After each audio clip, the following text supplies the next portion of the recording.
Amateurs focus on the hype, but if you want to be a professional, you need to look beyond it. And now these machines are essentially, they're learning to code themselves. It's irony. It's a plot twist of the past 1,000 years. The peak of machines means peak humanity. Maybe you're not allowed to talk about this stuff. If that's the case, just, I don't know, do some type of hand signal and we'll move on. But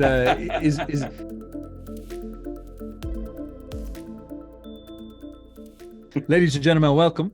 We're here today to talk about the slight lull in attention that AI might be getting. It was very much in vogue and it was a big hype there recently. And now it seems like it is starting to dip down and people are losing focus on it. They are moving on to other things. Perhaps they're going outside for the summer and getting their suntans. But nonetheless, we have an expert here, a gentleman who's been working in AI for a long time, and he's now speaking to many very big companies, and they are still putting in the work in the background. And it reminds me somewhat of the crypto industry, where everybody is there during the bull run when all the hype is happening. But then when the bull run goes away, people go into the bear market, and this is where all the building happens. This is where all the important foundations are put, and the true believers actually put in their work. So it seems like AI might be going through this type of cycle. And I'm basically here to interview this gentleman, Sam, on his insight into what is happening behind the scenes and what you should be paying attention to make sure that you have the edge when the good times come again. So, Mr. Sam, tell us what you think of my presentation there, and do you think that is an accurate rendition of our situation, and what are your current thoughts right now? I think it's a pretty good and accurate description of what's going on. In any hype cycle, I'm sure people have seen the graph. There's always a high point, and then there's a trough of disillusionment that is a drop, and then eventually it settles into something in the middle where people find use of the tech or the products, and they're making something with it and figuring out how it fits in with what they're doing in their company. And it's weird to have been in the industry, the AI and machine learning industry, for years before the hype started.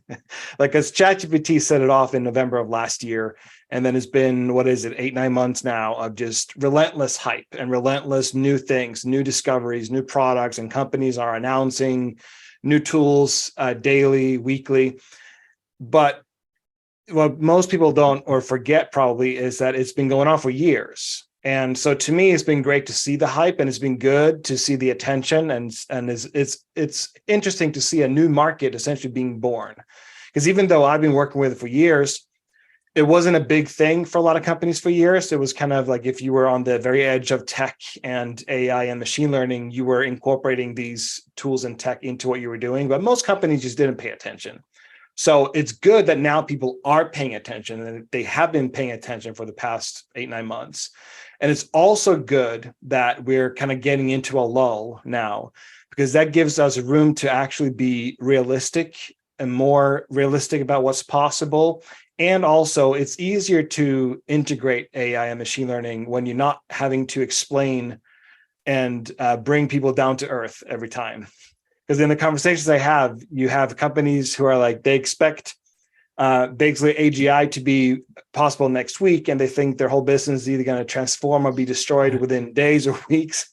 And people have been in a panic. They've been like, anything from freelance copywriters all the way to tech companies. So many have been in a panic mode for the past 9 months, thinking like the end is here. My company will not exist in a year from now. And then you have all the AI doomers who are like, oh, like we're all going to be annihilated. So thankfully now we're entering into that trough of disillusionment, and we're becoming more realistic. And so for me, that's good news, because now we can actually integrate machine learning and AI tools specifically in a good, sound way inside companies, instead of having to deal with all the hype. It's exhausting. The hype is exhausting, especially when there's so many new people piling in, and people are talking about new things as if it's a new discovery. And I'm like, yeah, we knew this like 2 years ago. So it's fun to see, but it's good that if it is dying down, which I think it is, that's also good news. Fantastic. This very much actually reminds me of the crypto hysteria, because I had friends who were like, actually believed in crypto, and they always had this experience where they would be working during the bear market, and everybody's like, you're a loser, you spend all day on Reddit, no one cares about you, you're just some nerd or something like this. And then of course, when the hysteria comes, it's like, which coin is going to give me the 1000x that you got? And it's like, bro, I'm sorry, but you're actually too late if you're getting into it now. You should have been there when no one else was paying attention. And I think this maybe this is more of a commentary on market cycles than necessarily the technology. We'll get into the technology in a moment, but this is, I think, quite important because you, I think, have a very strong perspective. You're a very strong angle that you come at this with, because you often talk about psychology. You talk about how people need to manage their emotions dealing with this new technology, because an awful lot of people approach it like amateurs. You're a professional, you've done it for many years, but people come in and they get caught up in the hype and they start to develop this binary thinking. And they're sort of saying to themselves, oh my God, I fired my whole team, Sam. So what do I do next? And it's like, bro, wait a second. Who told you to do that? Or I've given up. I've quit my job. I'm going to accept the Matrix pod. It's over. The machines are here, type thing. And now you have this opportunity to see the kind of middle ground, realistic solutions that are coming in, as exactly as you're saying. So I'd love to ask you what some of those are. Like, what are you noticing out there? You're working now with these companies, and they're actually sitting down and saying, well, we obviously have a profit motive, so we want to make this effective. We don't want to get caught up in hype. We want solutions. What solutions do you find yourself constantly coming back to? What are the things that are lasting now that the hysteria has sort of died down? And there are two things that people have needed and will continue to need now too, which is training and then integration of tech. And this is true whether you're a big company, small company, or you're an online entrepreneur. You really have to do those two things at the same time. You have to get the training or education on how to use some tools. There are thousands of these tools. You don't have to care about 99.9% of them because they're all the same at the end of the day. But there are a handful of tools that you should know how to use and understand how they work. And you should understand how large language models work. And you should be using them and learning about how to use them while you're finding ways to integrate it into your company. And so there are a couple of things that will be true for years to come when it comes to the technology. And that is that the way I work with companies is that we find ways to integrate large language models and machine learning models at key points and key parts of their marketing and sales. So on the very technical analytical side of things, you have machine learning models that can be very effective at helping you understand your data and analyze your data and get good answers from it and uncover things in the data that you didn't know was there, that you didn't know to look for. And so that's on the very quantitative side of things. And then you have ways to integrate large language models, whether it is GPT-4 or open source alternatives that can help you not just with creating marketing and sales assets, but they can actually be used for you as a conversational partner, a strategic partner inside your company. Because if you fine tune these models on your company data, or even if you use a vector search bot to access the data you have, it's like you're having a conversation with your company. And you can ask questions that are along the lines of strategic planning for the next quarter, the next 6 months. Like, what are you as a company going to do? Like, you can essentially open up your laptop. You get into the office on a Monday morning, you open up your computer, your laptop, you log into your company intranet, whatever it is that you have as a company. And then you go in a browser, let's say you have a fine-tuned large language model and you have a chat interface. So you go into your own ChatGPT, company ChatGPT, and you start talking to your company. So you can ask things like, what were our sales like in the past quarter? And then it'll tell you what your sales were like.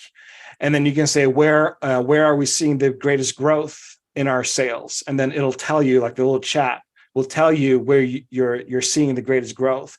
And so you can get a baseline understanding, but then the next step you have to take is, and you say this to your own internal chat GPT, you say, we're trying to plan out the promotions for the next quarter. What should I be aware of that is not obvious in our marketing and sales data? And then it'll tell you what's not obvious in your marketing and sales data, your products. So you can ask questions that essentially help you see around corners in your business. You can anticipate better what's going to happen or what could happen in the next 6 to 12 months. You can uncover opportunities that you didn't see. You can see what's going wrong that may be hidden, that wouldn't be obvious to the naked eye when you look at your data, but you can instead you can get an insight into what's going wrong and right that might be just not possible for you to see at a first glance. So this is where reality is actually pretty good. Like we don't need the hype. Like reality is as it is good. The hype is interesting, but it's not helpful but reality is amazing as it is. Like for you, as let's say you're the CEO of a company or even a CMO, you're in charge of a marketing department. Imagine being able to talk to your marketing campaigns and your data and your content, and then not just like get a status update, but ask questions that help you see around corners in your marketing, that it will help you plan, that'll uncover opportunities, help you see blind spots. Like all of a sudden you have a 360 vision of your marketing and sales that you didn't have before.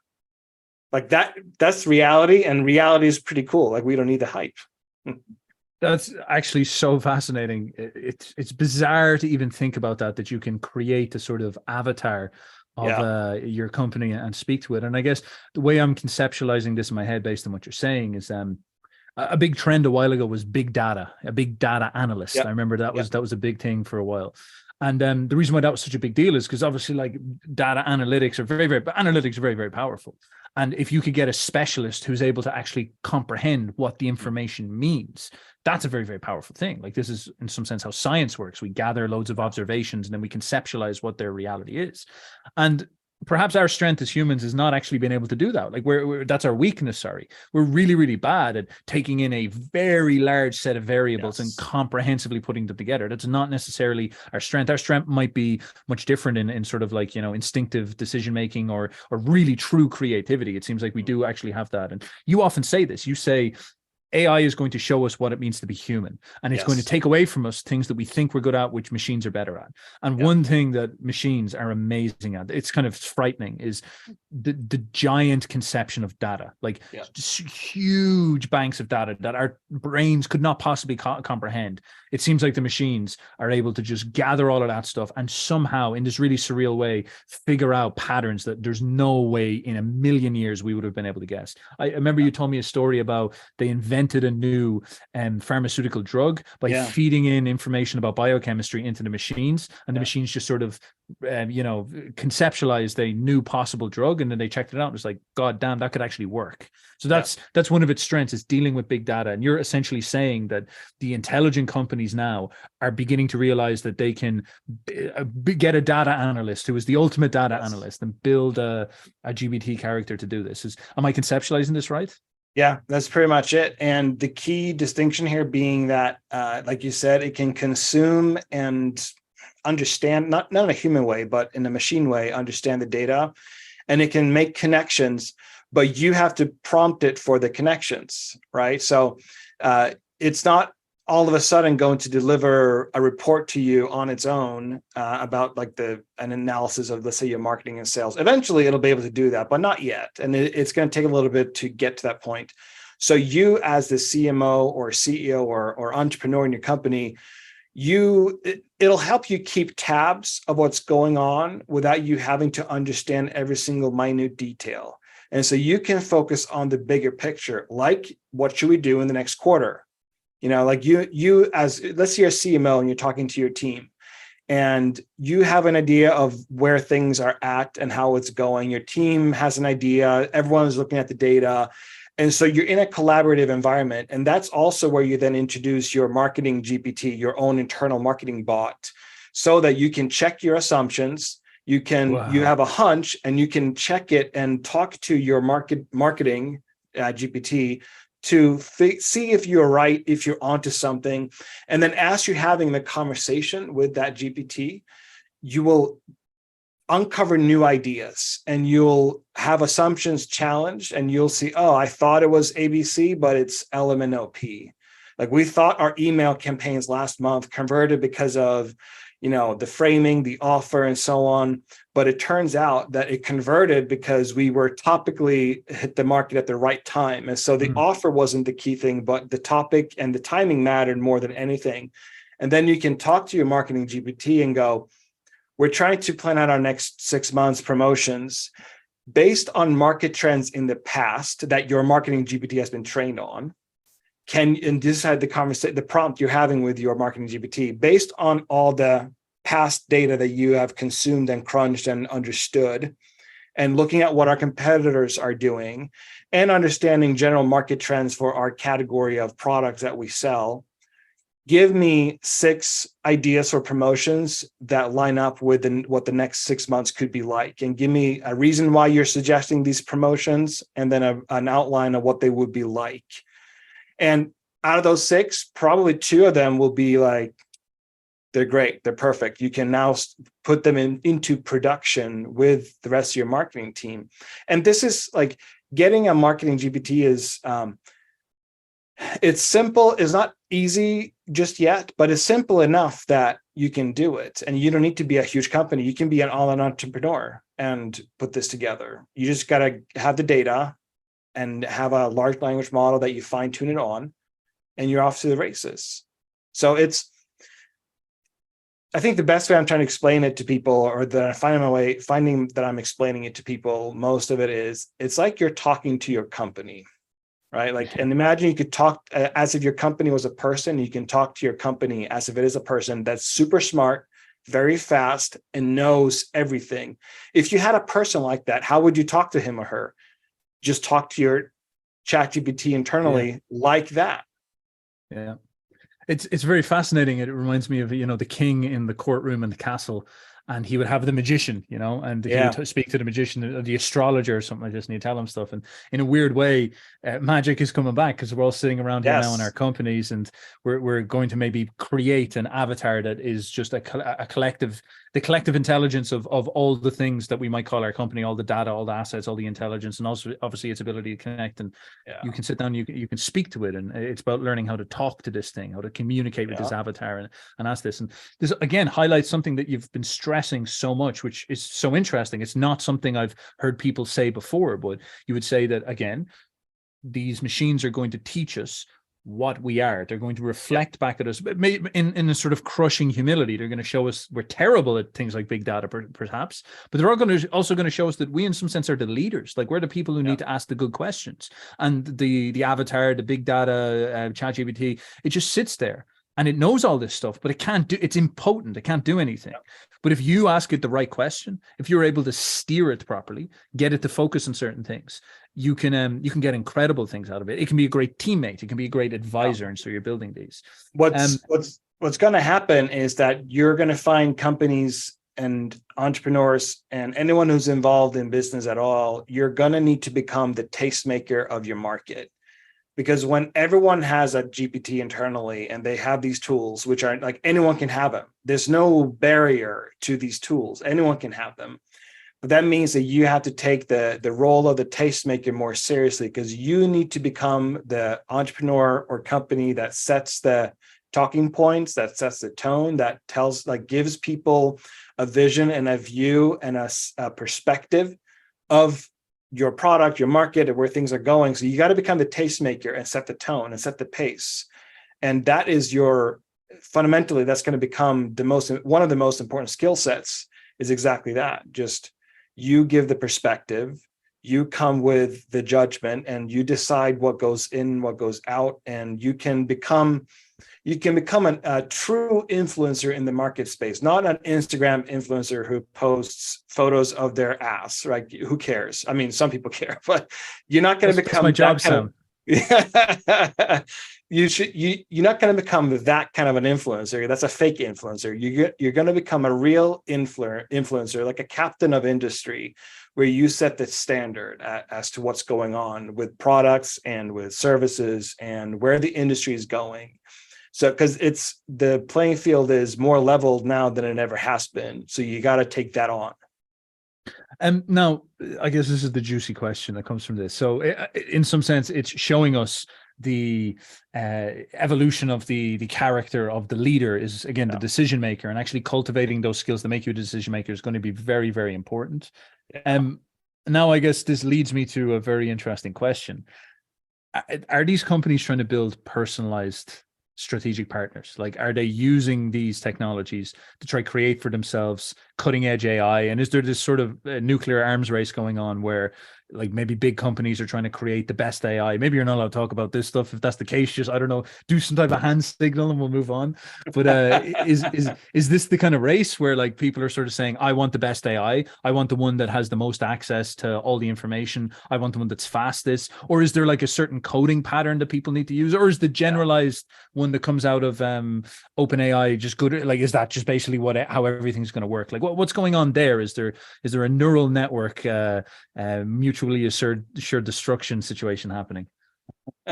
Well, so the smart companies and smart entrepreneurs are the ones who are not looking to train or to fine tune a model on the most amount of data.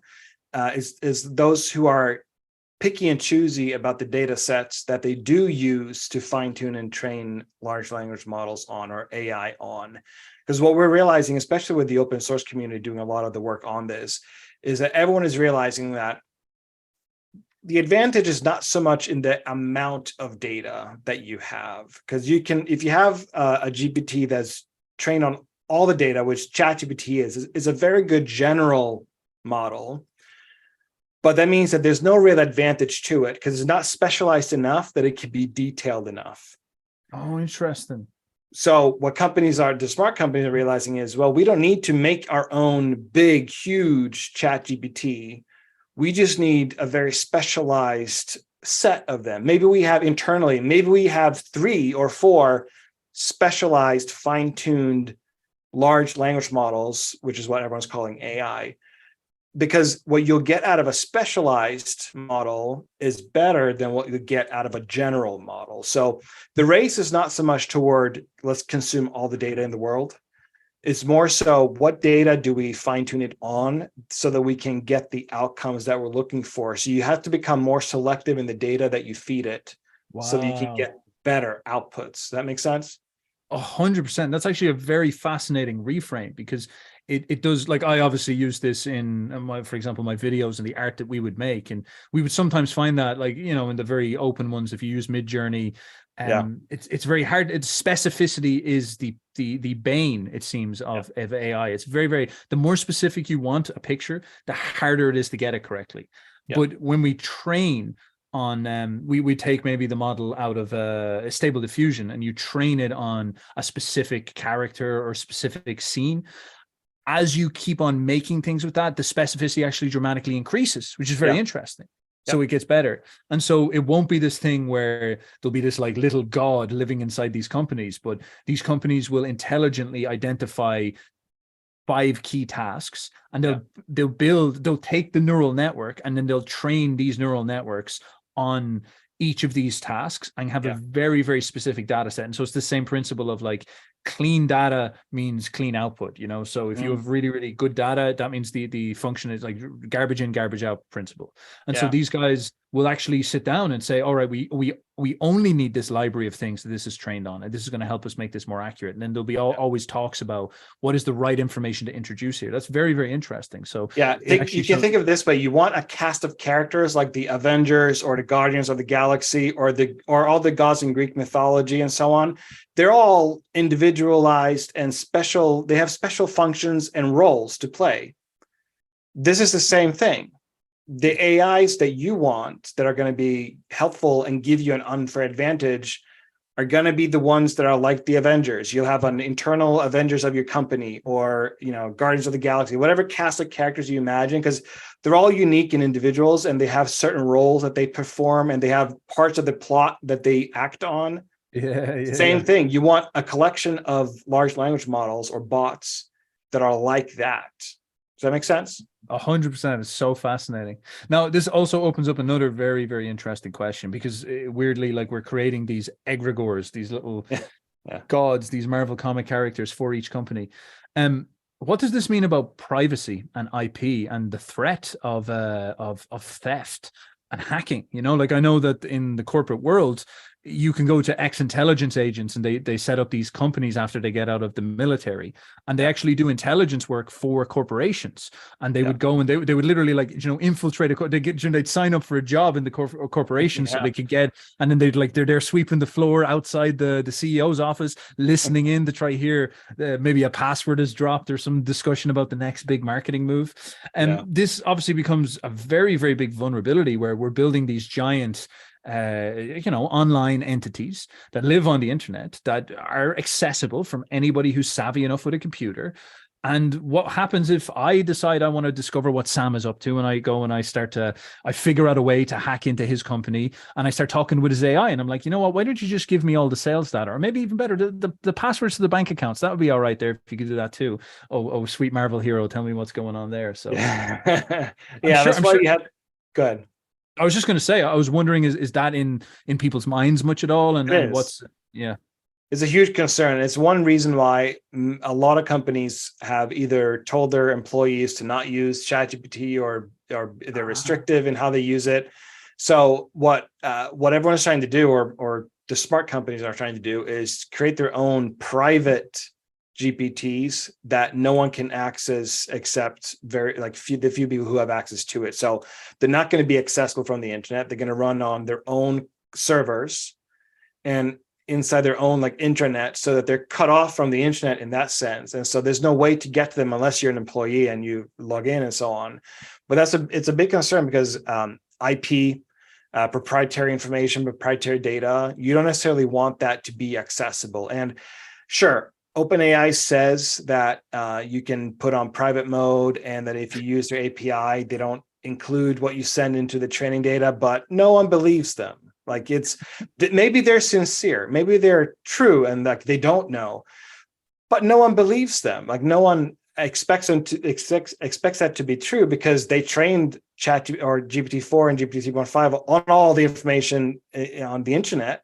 They've done it once. Why wouldn't they continue to do so? Right. So people don't believe that they're sincere, or that they're honest about how they treat data. Because when it comes down to it, if I go into private mode in ChatGPT, there are still things I can't, that it'll decline to give me. I can't all of a sudden ask for awful things in the chat. It'll decline. So that means that even though it's in private mode, someone somewhere, there are filters that see what I'm writing, so it's not private, right? If it was truly private, then I should be able to ask for really bad things, but I can't, right? So people don't trust OpenAI and other companies when they say that, oh, we don't know what's going on. So which is why a lot of companies are pulling toward creating their own private GPTs that don't have internet access in that way.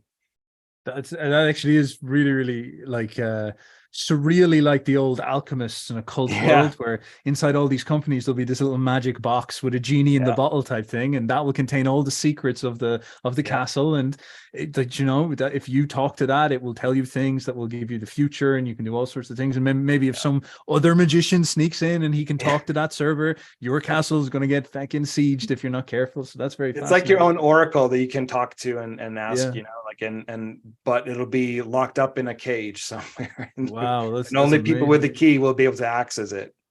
I have a brief question that's somewhat tangential. I'm not sure if it's relevant, so maybe we can move on if it's not. But I'm wondering about the future of data and the idea of data, because I remember during the crypto scene, there was all this talk that data is the new oil, and you go on the internet these days, your consciousness spends so much time on the internet these days, and it's actually such a bum deal that's happening to you, because these social media companies bewitch you with pretty pictures and videos, and they extract out of you information, and then they use advertisement platforms to monetize that information, and you have a right towards that data. And so the likes of Odyssey and Brave and BAT, basic attention token, we're actually trying to quantify consciousness so that they could transform it into something that people could monetize. It's you get paid for your data, and they were always talking about the future of data. And it seems like with AI, we're coming up with very similar motifs. Once again, we have this machine, it harvests data from all across the internet, and I don't know, can you stop it doing that?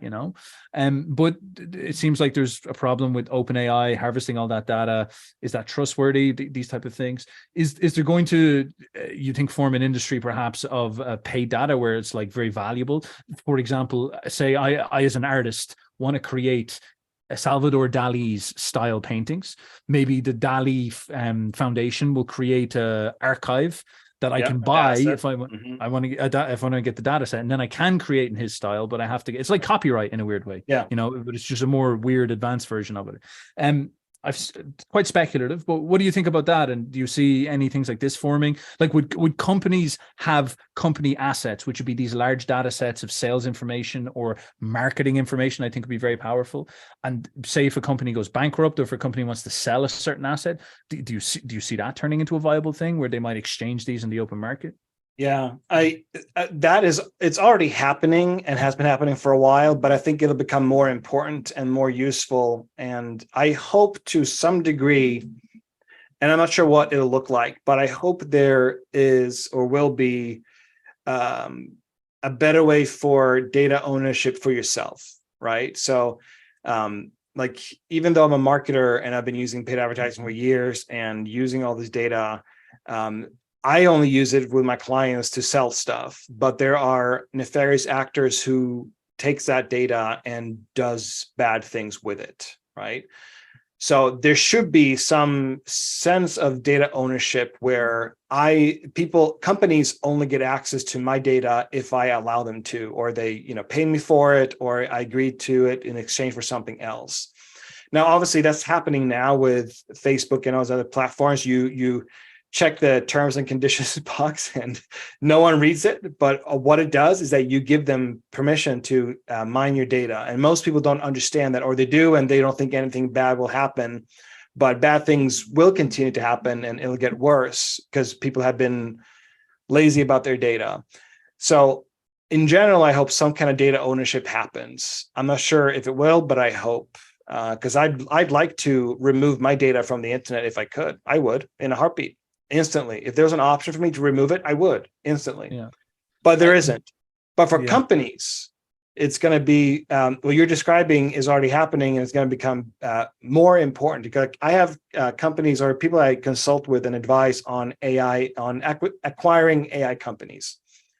And one company reached out to me a few months ago, and the company they wanted to buy was not an AI company. It was a phone call center company. And they had 9 years worth of recorded phone calls, and they were transcribed. So we're talking terabytes upon terabytes, like just a crap ton of data.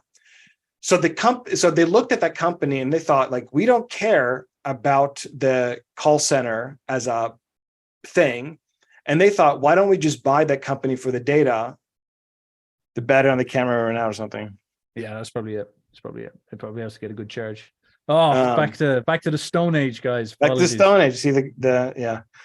So I'll repeat the story and I'll say it again. So a few months ago, a company reached out to me and they wanted my opinion on a company they were looking to buy. Now, I advise and consult with many companies on acquisitioning of AI companies, but they were looking at a call center company, which is not an AI company. But they were looking at this call center company and they realized that this company had 9 years worth of recorded calls and transcriptions of those calls. And it was for a particular market that I can't reveal what it was for. But that's a ton of data, a ton. Yeah. Calls and transcriptions. And they were asking me, like, Sam, is it worthwhile to buy this company only for the data set that they have? Like, we don't care about the call center itself. We don't care about the large floor plans with, people on the phone and computers and all this stuff. They go, we just want to, like, we think that the data is the thing that we should buy it for. And I say, yeah, you should buy that company and only for the data, and keep the data and get rid of the rest of it, because the rest of it is not valuable, but the data set is. Mm-hmm. And get this, the person who wanted to sell the company, the call center company, he had no clue what he was sitting on, because he said to them, just buy the call center and I'll throw in the data. He goes, I don't care about it. I don't know if anyone else cares about it. Like, who cares about recorded phone calls? But I'll just throw it in as part of the purchase. Oh my God. Meanwhile, they're like, we just only want the data. Nodding. Yeah. They're like, oh yeah. Exactly. Because the data set is and I forget what the valuation of the company was they wanted to buy, but I told them that like the data set is the only thing that's valuable, and it's worth 7 times more than what you're trying to buy it for. So buy it now, and then use that for AI and machine learning, because that's going to become super valuable over the next few years. Now that's very, very fascinating. That's actually, like, I could even see that as a young entrepreneur with a business opportunity where you could actually go around to an awful lot of these old, maybe it's a bit crass to say it this way, but like the boomers in the old world with like phones and the video recording VHRs, and they were doing business old school style, and as we were saying, they're recording calls and stuff like that. There's actually going to be a huge amount of data that's just kind of people don't understand its potential, and you could go around, you could harvest that and turn it into all sorts of interesting assets. Like I can imagine that you could package that data and put it up for sale on the internet, and anybody in that industry who understood what that was would spend the 7-time price tag on it. So or create a large language model based on the data. Yeah, exactly. So people can just interact with it as a chatbot. So there are many ways of splicing and dicing it, but that's where a lot of the value is going to start accumulating, is the data set combined with AI and machine learning, either on its own or as a bot that you can talk to, or as a language model that exists.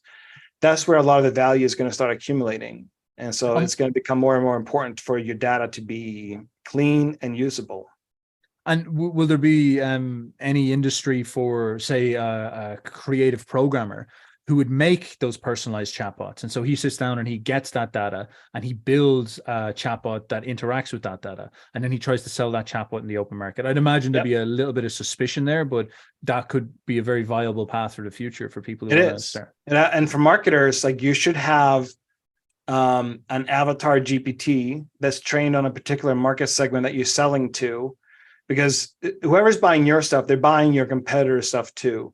But imagine if you're the one who has the most valuable data and model off of the avatar that everyone's trying to sell to. You can license access to it. You can sell access to it. You can sell the thing as it is to a larger company who wants to buy it. Wow. And so this is the way forward, which is to create these assets of data and language models that you can either sell access to or sell to larger companies. Wow. So there's a very interesting cutting edge for your audience, is that when crypto became a big deal, if you understood, I think it was Solidity or Solidarity. Solidity, I think, is the Ethereum coding language. Like if you understood that, you could expect €750,000 a year payday for any job at all, any casual remote job, 10 hours a week, you're probably going to get paid through the roof, because that's how big of a deal it was. And so perhaps this might be one of those opportunities, if you're just very, very good at organizing data, understanding how to clean data, and then building and training models off that actually work in specific target markets, you might be very useful for a kind of gold rush for companies who are beginning to onboard into this new world. So I mean, I'm getting job offers to do that right now from companies. But I'm not for hire. So, they can't buy me to come work for them. But it is a skill that people are realizing, oh shoot, we should pay someone to do this. And here's a question, because I'm not sure if you can code or not, but is that type of job more of an understanding of what you're dealing with, or would you actually need coding knowledge in order to do it? Like, as it becomes now intuitive enough that you could do it just as if you had the knowledge, or, as I said, do you need the skills? You right now you need a skill. Maybe soon, like in a couple of years, you won't necessarily, or you should, because you can have like this GitHub Copilot that can code with you. So you don't need to know code. Like it's good if you do. And right now, most people want you to have coding or development skills. Like Python is like the main language. So it's good if you do. But I think that we'll get to the point where you don't need to be an excellent Python developer. You just have to know what's possible and sort of how to get there, and then you can direct a bot to code it for you. Yeah.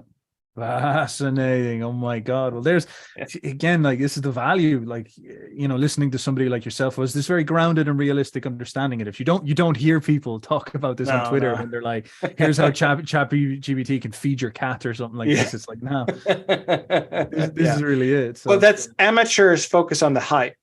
But yeah, if you want to yeah. be a professional, you need to look beyond it and you need to see what's possible at a ground level and start there. Fantastic. I've one last question. I actually wanted to talk to you about creative generation, but I don't think we have time for that. I think it'd be better we maybe leave that for an entire episode. Yeah. I actually wanted to just dig a little bit more into the freelance entrepreneur character and the freelance marketer and the marketers working in companies, because we're maybe talking about like CEOs and big companies, and there's certainly a percentage of people who follow you who will be like that, but it's always going to be a smaller percentage. The vast majority of people will be marketers who want to do a better job, who want to be valuable to their company because they know these skills ahead of the market, and there'll be freelancers. So people even like myself, online creators running small businesses and stuff like this. Yeah. How do you see them utilizing this stuff? Like one we're talking about here is maybe building these assets. A marketer in a company simply just understanding this and being able to bring up these ideas in meetings might be the thing that pushes them forward. What do you see it as? Should freelance entrepreneurs be trying to build these assets using OpenAI, not going crazy and building their own servers, but using OpenAI to create their own market avatars and become cutting edge in their little small sliver of their markets? What do you see the more individual freelance remote worker flying to Thailand type character? What should they be doing? They should be working toward it. They don't need to, they don't need to become developers, right? And then they won't need to become machine learning specialists or large language model specialists, but they should be aware of it, experienced with it enough, because there are tools that are coming out that'll help you do this without any development knowledge, right? And there are plenty of tools now, and there are more coming where you can upload data and the back end of this provider will help train it for you or with you. And so you just have to know how to direct it. Right. So you need to understand enough so you can direct the training and the fine tuning, but then the back end will take care of it. So if you're a freelancer, entrepreneur, and either the digital nomad or you're settled down, but you're not a huge company, you don't need to become a developer, but you should be aware enough that this is an opportunity to build assets that if you don't want to use them yourself, then you can certainly sell them for a lot of money to other companies. Like if I have, and I wish I could like point to it as in a box and tell you what it is, but I have many avatar GPTs that are fine-tuned for particular markets. I already have it, and I had people bidding on it to buy them from me. Oh my God. But I'm not but get this, I'm not a developer. Like I'm not a Python developer and I'm not a machine learning specialist. I just figured out like, here's a good way to fine tune it. And so here's what I'm trying to say, if I can do it and I'm not a developer, I'm awful at math. Like I'm not at all a tech person in that classical sense. Yeah. But the only thing I have going for me is that I keep practicing my imagination and perception and perspective and intuition and all that stuff, because I can see that like it's the thing that's going to matter. Like I know how I want my avatar GPT to talk to me. I might not know the exact steps to get there, but I know what it should look like. I have a sense of what it should be telling me. And if you know that, then the tech part is only getting easier. And so it's fairly simple to have the tech thing happen for you if you have the vision for what you're trying to make. This is very fascinating because there was that meme going around years ago, not too many years ago, but years ago, where they were saying, oh, you're upset about your wage, or, you're not getting paid enough because you're chopping wood or something like that. Learn to code. Yeah. Learn to code. And that like seemed very real. I remember I studied Python for a while because I was like, oh my God, I should learn code. to code. I don't want to be behind. But it's getting to this point now where it seems like and you've pointed this out, like it's so interesting because it is very novel. Like I don't hear many people say this the way you say this, but you're always saying that the most human attributes that we have, like our creativity, our capacity to organize our perception, very Nietzschean, you know, our ability to be able to control perspective, our ability to look at things from different angles, our creative imagination, creative thought, our problem solving, our high level ability to ask interesting questions, all these things that we define as, you know, the higher intellectual capacities of man, these are becoming the most relevant. And now these machines are essentially, they're learning to code themselves. Like people are starting to say that we're going towards the no code internet, where you won't even need to program as much as you used to anymore. And it will be obviously a great skill to have, but you need to know how to describe what you want. Like this is why large language models are built on the idea that you can talk to it and then it'll do things. You can talk to ChatGPT now and describe code that you want and it'll code it. That capability is only going to escalate. And so, but you need to be good at formulating your thoughts into clear language and description and instruction that then a large language model can act on. So you need to practice your ability to formulate thoughts, your communication skills, your imagination, your ability to formulate new thoughts and take in information and then set a direction with your sense of taste and with your perspective.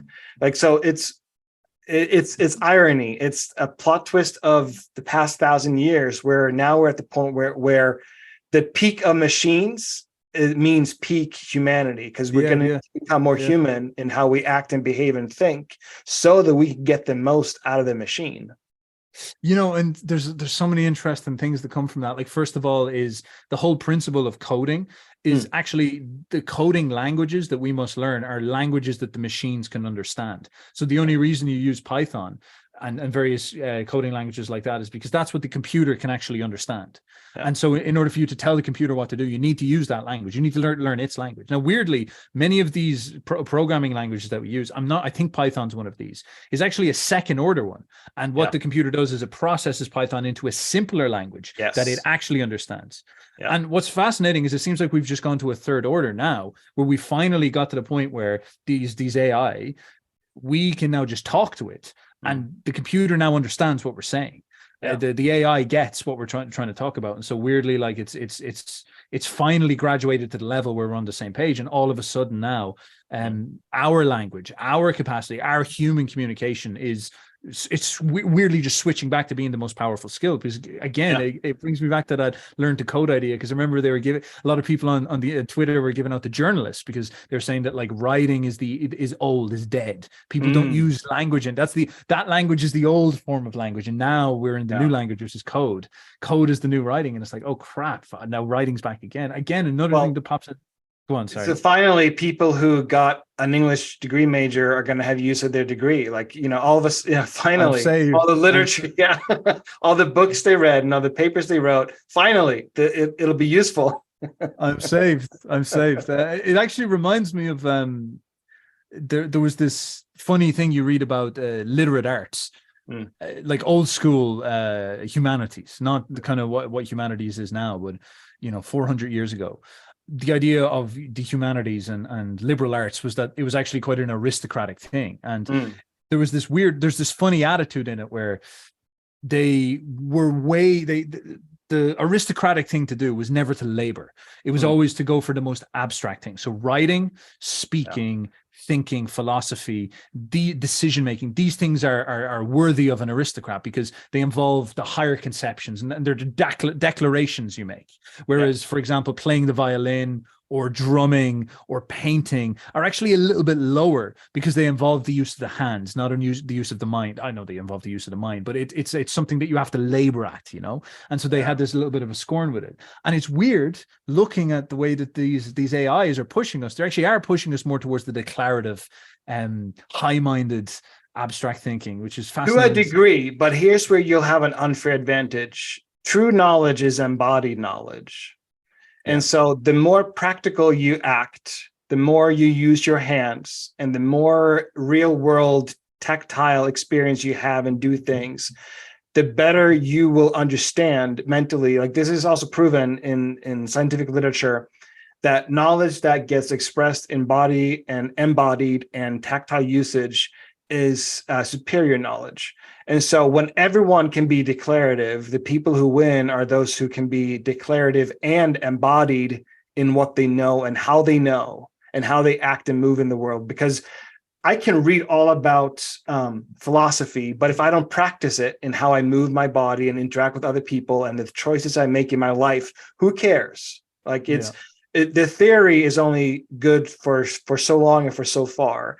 But what will get you ahead is how you move and act and behave in the world, and how you move your body and interact with the reality around you and the five senses that you've got. And so that is going to be the edge. And all I'm describing is a fully formed human being who's living to the fullest. And like that is a really good caveat to what I was saying, because even with myself and the artists that I work with, the best pieces, the best AI pieces, I guess you can call them, but like it's actually more just saying the best pieces have been the ones where the artist has used AI to generate a vague conception of the main idea, and then chosen the best ones among them and added his own hand to it. And he has made some phenomenal pieces that way. But the vividness and the richness and the kind of creative thinking of the AI sets a foundation. But he adds, like, it's a merge of the two. Yeah. And I think that's very important. He brought the vision, he brought the taste, he brought the perspective, all these qualities that we've been talking about. He brought that to the table, and that made the final touch that made it beautiful. And he's got this very funny, like, I talk to him now and he talks to the AI like it's a kind of cranky ex or a cranky wife or something. I mean, it was a bit crude and a bit crass to say that, but he's sort of being like, oh no, it doesn't respond well to saying things that way. You have to say things this way, this type of thing. He's got a relationship with it now, Exactly. And he knows if he wants something that he can adjust a certain way, it's like, well, we have to ask it a different way, and these types of things. So it's fascinating seeing where we've come to. Yeah. He's expressing his full humanity in the work that he's doing. And this is the plot twist. Yeah, man. For you to make the most out of AI, you have to become more human. Man, it's such an interesting concept, and I see it getting proven out in reality, which is fascinating. Yeah. But my man, if you've any last thoughts, we can put them down here, or we could wrap this up. I got no last thoughts. That's it. That's all that ChatGPT wrote. Fantastic. Well, look, ladies and gentlemen, thank you very much for your time. I hope that you see in this presentation, like, the reason why I'm talking to Sam here is because he's a practitioner. He's in operations. He's doing this. He has a hands-on experience of this, and he's given you very grounded and realistic perspectives.